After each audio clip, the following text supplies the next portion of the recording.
नमस्कार दोस्तों, मेरा नाम है मनीष कुमार सिंह और आप देख रहे हैं 4 पीएम महाराष्ट्र। दोस्तों, कंगना रनावत की आज हम बात करने वाले हैं। जी हाँ, वही कंगना रनावत जो पिछले 3-4 दिनों से लगातार सोशल मीडिया पे वायरल है और सुर्खियों में है। वैसे कंगना रनावत हमेशा ही सुर्खियों में रहती हैं, लेकिन ये 4 दिनों से कुछ ज़्यादा ही है।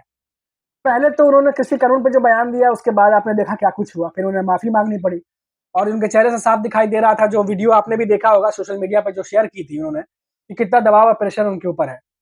अब एक नया विवाद सामने आ गया है। इस बार कंगना रनावत अपने ही बीजेपी की नेता के खिलाफ खड़ी हो गई हैं और एक बड़े प्रोजेक्ट को रोकने की बात कर रही हैं। वो कुछ छोटा-मोटा प्रोजेक्ट नहीं, 272 करोड़ का प्रोजेक्ट। हिमाचल प्रदेश की मंडी सीट से बीजेपी सांसद कंगना रनावत अब केंद्र सरकार के एक प्रोजेक्ट के विरोध में उतर गई हैं। 6 महीने पहले हिमाचल प्रदेश के कुल्लू में नितिन गडकरी ने खराहल घाटी में बिजली महादेव रोपवे का ऐलान किया था, लेकिन 272 करोड़ के इस प्रोजेक्ट का कंगना रनावत ने अब विरोध शुरू कर दिया है। आखिर क्यों कर दिया है? दरअसल बिजली महादेव मंदिर के लिए रोपवे को लेके जो खराहल और कसावरी घाटी के जो लोग हैं वो लंबे समय से विरोध कर रहे हैं। ग्रामीणों ने कई बार सड़कों पर उतरकर बिजली महादेव रोपवे के विरोध में प्रदर्शन किया है। उनका कहना है कि रोपवे बनने से देवता खुश नहीं है। रोपवे बनने से उनके रोजगार बुरी तरह प्रभावित होंगे। इसके साथ ही पर्यावरण को भी नुकसान पहुंचेगा, क्योंकि रोपवे निर्माण में कई पेड़ों को काटा जाएगा। ये बात कही जा रही है। अब कंगना रनावत जो कि विरोध कर रही हैं, उन्होंने क्या कहा है?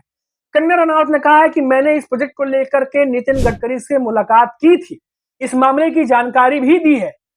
अगर हमारे देवता नहीं चाहते तो यहाँ प्रोजेक्ट बंद होना चाहिए। फिर मैं नितिन गडकरी से मिलूंगी।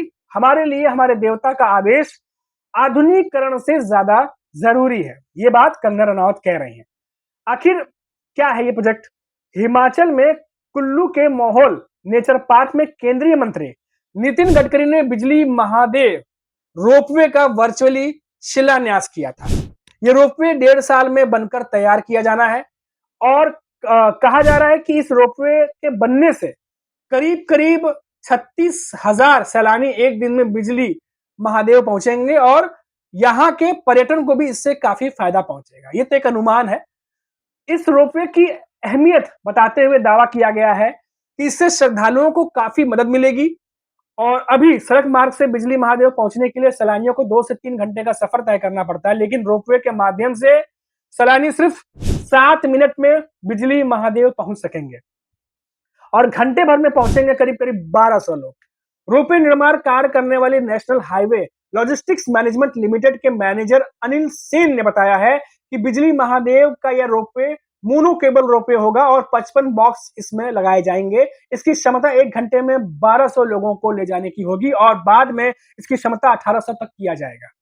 अब देखिए, ये तो पूरी कहानी मैंने आपको बताई इस प्रोजेक्ट को लेकर के क्या कुछ चल रहा है, लेकिन यहाँ सबसे बड़ी बात यह है कि एक तो 3-3 स्टेट में चुनाव होने हैं। हरियाणा, महाराष्ट्र, अभी जम्मू कश्मीर की भी बात सब पहुंची रही होगी खबर आपको। इसके बीच में जो बीजेपी है और जो अपोजिशन है उसके बीच में गहमा-गहमी कितनी बड़ी हुई है ये भी आपको पता होगा। लेकिन सबके बीच जो बीजेपी है, जो सरकार है, वो ये सोचती है कि कोई भी ऐसे विवाद से बचा जाए जो बैठे-बिठाए अपोजिशन को एक बड़ा मुद्दा मिल जाए। लेकिन आजकल उल्टा ही हो रहा है। बीजेपी चाहे जितनी भी कोशिश कर ले, कोई ना कोई मुद्दा अपोजिशन को मिल ही जा रहा है। जिस तरीके से अभी कुछ दिनों पहले कंगना रनावत ने बयान दिया था कृषि कानून को लेकर के और कितना आपाधापी मचा, शोर मचा सोशल मीडिया पे, आपने देखा होगा। कांग्रेस ने आड़ो हाथों लिया उस मुद्दे को जो कंगना रनावत ने बयान दिया था और इस तरीके का माहौल पूरा बन गया कि बीजेपी के बड़े नेताओं को यह कहना पड़ा कि कंगना रनावत का जो बयान है वो बीजेपी का बयान नहीं है, ये उनकी निजी राय हो सकती है। और देखा गया कि 1-2 दिन बाद फिर कंगना रनावत सोशल मीडिया पर आती हैं, एक वीडियो पोस्ट करती हैं जिसमें वो माफी मांगती हुई दिखाई देती है और माफी मांगते हुए वो वीडियो अगर आप देखिए तो उनके चेहरे पर टेंशन और थोड़ा-सा मायूसी या गुस्सा कह लीजिए, एक तरीके से वो दिखाई दे रहा है। कंगना रनावत नॉर्मल कैसी बात करती हैं और वीडियो बनाते समय कैसी बात कर रही है, आप दोनों में उनको फर्क आपको दिखाई देगा। लग रहा है कि कहीं न कहीं बहुत प्रेशर है उनके ऊपर और ये सब चल ही रहा था कि उसके बीच में आता है ये मुद्दा रोपवे का, जो कोई खुद नितिन गडकरी जो कि बीजेपी के बहुत बड़े लीडर हैं और आपने देखा होगा हाल फिलहाल में वो बड़े-बड़े प्रोजेक्ट सड़कों का किस तरीके से हैंडल कर रहे हैं, उनके बयान भी आते रहते हैं इन दिनों। और बीजेपी के बड़े नेता को जो है उनके जो बड़े प्रोजेक्ट है बीजेपी का, उसके खिलाफ जो है कंगना रनावत अब खड़ी हो गई है। अब ये मुद्दा जो है अब गरमाया हुआ है, तमाम हेडलाइन सुर्खियां बन रही हैं, तमाम नेता जो है अब इस पर रिएक्शन भी देना शुरू कर देंगे, दे रहे होंगे लगातार। लेकिन ऐसे समय में जब पहले ही विधानसभा चुनाव चल रहे हैं और साथ ही साथ जो कांग्रेस है, जो बाकी के दल हैं, वो बीजेपी को घेरने पे लगे हैं और ऐसे नाजुक समय में इस तरीके से बयान देना, फिर बाद में उन्हें माफी मांगनी पड़ी, आपने देखा ही होगा किस तरीके से उन्होंने माफी मांगी थी। सोशल मीडिया पे साफ चेहरे पर उनका दबाव दिख रहा था। उसके बाद इस प्रोजेक्ट के बारे में बोलना, इसे रोकने की बात करना, कई बार कई नेताओं को, बीजेपी के नेताओं को ये बातें अच्छी नहीं लग रही होंगी।